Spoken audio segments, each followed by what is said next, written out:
Hi, I'm Jimmy. In this video, we're going to walk through a quick review of where the US economy stands. We're using economic indicators to see if we can objectively gauge where the economy stands today. Our goal here is to see if we can get enough of a big picture view of the overall US economy so we can make better investment decisions and get closer to our personal goal of achieving financial independence. Okay, so how about we kick it off with the S&P 500? This is a chart of the S&P 500 going back the past 5 years. And clearly, it's done decent. We're also off to a pretty good start in 2020 as the stock markets continue to move higher.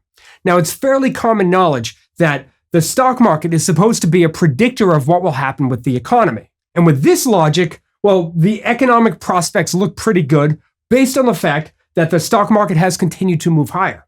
Now, I'm actually not a huge fan of using the stock market as a leading economic indicator, even though they say it is one. But I'm not, because it seems the stock market seems very sporadic to me. It's a very volatile indicator at best. It looks great right now, but who's to say in the next week or two if the thing doesn't drop 10%? And what does that say about the broader economy? So yes, this is a positive thing, and the bulls probably deserve a point for this. And I wanted to bring it out there. I want to give credit where credit is due. But overall, I'm a bit hesitant to be using it, but either way, we'll give them credit for now. The bulls get this point, and now we're on to manufacturing. This is the ISM Manufacturing Economic Indicator. The key level here, the most important point for us to realize with this, is the level 50. Anything above the level 50 means that the manufacturing sector is growing. Anything below it means that the manufacturing sector is shrinking. So right here in this area, yes, there was growth in the manufacturing sector, even though it was falling at that time. But once it fell below 50 like it is now, well, clearly this is a bad thing for the overall economy. This means that the manufacturing sector is shrinking. So we got to give the bears a point for this one. Now, we may notice that back here, manufacturing was also below the 50 mark. That was in early 2016. And if we switch back to the S&P 500 real quick, well, we can see that right in that same time period, well, the S&P 500 wasn't doing all that great. Although, shortly after that, it did begin to move higher, and the manufacturing sector began to recover when we switch back to that chart. So we could take this for what it's worth. Either way, this is a point for the bears. I just want to point out some of the history behind the manufacturing sector. Okay, so right now we're tied. 1 point for the bulls, 1 point for the bears. Next up, we're looking at an economic indicator that tracks the amount of people that are late on their car loans by 90 days or more. Clearly, this is rising, and this is a bad thing. Now, I've used this indicator in the past, and each time I bring out the fact that right now we're up at near the worst times of the Great Recession. Now, I can only find quarterly data for this particular indicator, but either way, it's clearly a bad thing that more and more people are defaulting on their auto loans. And to me, I'm surprised that this isn't talked about more often. I know a lot of people talk about debt in general, but for our case, we got to give this point to the bears, since it's likely that in the long term, this is probably going to be a bad thing for the economy. Okay, next up, we're switching to one of the brighter points of the economy, and that is consumer confidence. Now, we can see that consumer confidence is up near a high, and it has been for about the past year. Now, over the past few months that we've been doing this series, well, this has continued to be a bright point in the economy, so clearly the bulls are going to get a point for this particular indicator. But there is something else for us to consider that I got out of one of the comments in the last video, and that is an indicator called the CEO Confidence Indicator. CEO Confidence is a monthly economic indicator that ranks on a scale of between 1 and 10. 10 means the CEO is quite confident, very confident, however you want to put it. 1 means they're not confident at all, or least confident. Okay, so it seems that CEO confidence right now, it was high, and it is starting to fall. And to me, this looks like a bad sign for the economy. So when we switch over to our scorecard, well, I actually think it makes sense to give a point to consumer confidence for the bulls and CEO confidence for the bears, since that has begun to turn lower. Now, I do think it's worth noting that CEOs are more likely, I would think that they're more likely to show concerns over, I'm guessing, the manufacturing numbers that we looked at a moment ago. And they're probably more concerned over the trade tensions that have been happening over the past year, which might explain, when we switch back to that chart, might explain why CEO confidence has been trending slightly lower. So I'm sure these are some concerns that are likely to add to the overall fear of CEOs in general. Either way, I think it makes sense to give CEO confidence a point for the bears. Okay, now let's take a peek at housing.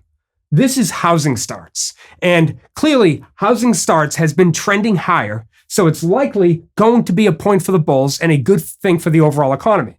Now, just so we're all on the same page, this indicator tracks the amount of new homes being built according to the US Census Bureau. So, in theory, the better the economy is doing, the more houses they build, the more people buy those houses, and the cycle continues, hopefully sending the whole economy higher. Either way, it looks like housing, at least for now, should be a point for the bulls. Now, one of the reasons that I think housing could be getting a boost is because the Federal Reserve has lowered interest rates a few times in the past year. And this brings us to the yield curve. Now, I'm sure that many of us know that when the yield curve inverts, that's generally a very bad sign for the economy. In fact, every economic recession in the United States has been preceded by an inversion of the Treasury yield curve. This is a chart of the Treasury yield curve going back to September of 2019. And clearly we could see that the yield curve was in fact inverted at that time. We know that because an inversion is when short-term rates are higher than long-term rates, which is exactly what we had there. Now, it's true that an inverted yield curve has preceded every recession, but not every inversion of the yield curve leads to a recession, which means that occasionally you might get false positives. You might get an inversion, but a recession doesn't necessarily come. Now, if we fast forward to the most recent Treasury yield curve, this was as of yesterday, well, now we can see that the Treasury yield curve is no longer inverted. So, does this mean that we dodged a bullet? Well, not necessarily. Many yield curve in the past have inverted and then corrected themselves, and then a recession still comes. You don't have to be in an inversion of the yield curve to get a recession.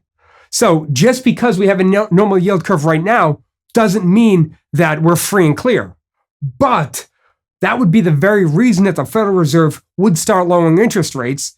That's likely why, one of the reasons at least, why housing is doing better. They're going to lower interest rates to try to avoid a recession. So jumping back to our scorecard here, well, here I think it makes sense to give the inverted yield curve a neutral point. I have a check for both the bulls and the bears. And that's because I could easily make a case in either direction. I think the bears could easily say, well, the yield curve inverted.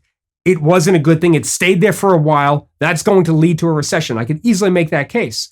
I could also make the case for the bulls that the government stepped in, government started lowering interest rates. They were ahead of the curve. They were able to get it to be a normal yield curve again. Maybe they're able to push off the eventual recession, which we know will eventually happen. The question is when? Were they able to push it off long enough? And I think that the answer to that question, I think the when question, is an impossible one to answer. Personally, I'm trying to remain objective with this whole analysis. Yes, things look fairly sort of split down the middle now. If we got through all of 2020 without a recession, I wouldn't be terribly shocked. Also, if we happen to see a pullback in the stock market, I'm not sure that would surprise me either. After all, it's been a long bull run that we've had.